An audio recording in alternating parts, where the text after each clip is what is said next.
Okay, I am the king of futzing with my designs at the last minute. I'm about to introduce the villain, and I've never liked drawing the villain. I never like his design. It's really hard to draw. I can only ever make it look good from one or two angles. And every time I looked at it, I just think, well, he just looks like Batman. So I redesigned it, and as I redesigned it, I kind of had a interesting thought that this might be helpful to you as a creative person. So one of the problems of being creative is if you don't know the difference between inspiration and having a design idea, you're going to end up all over the place. So inspiration is where an idea comes from, and that could be anything. So I joke that the inspirations for this guy, I keep inspiration maps so I don't have to think about them too much. But if I were to list all the inspirations, it would be like Joker, Seto Kaiba, John Lennon, James Cagney, Mr. Darcy, Batman, Zero from Mega Man, Captain Falcon, Griffith. So those are all inspirations. But the problem is that's a lot of material. I can't make them look like all those things. I don't want them to look like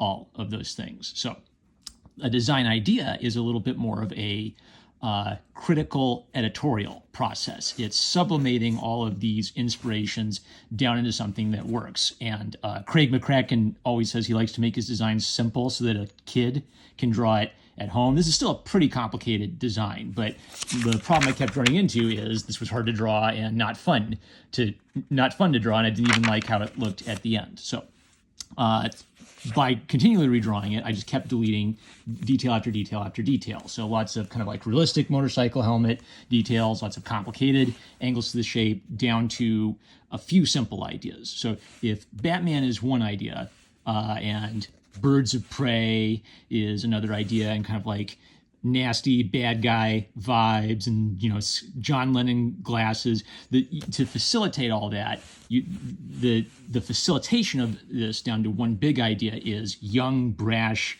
man who is clearly a bad guy just by looking at him, and he doesn't need to be Batman to be that. Other thing I kind of like about this is by removing these ears, it's a little less ornate and a little bit more practical, and we're emphasizing the bird of prey idea in the final design. Because I'm not worrying about like the ears and the motorcycle helmet stuff down here, I can emphasize one strong shape idea up here that communicates the idea of apex predator. So inspiration is kind of like the right side of your brain, grabbing all these ideas and smashing them together.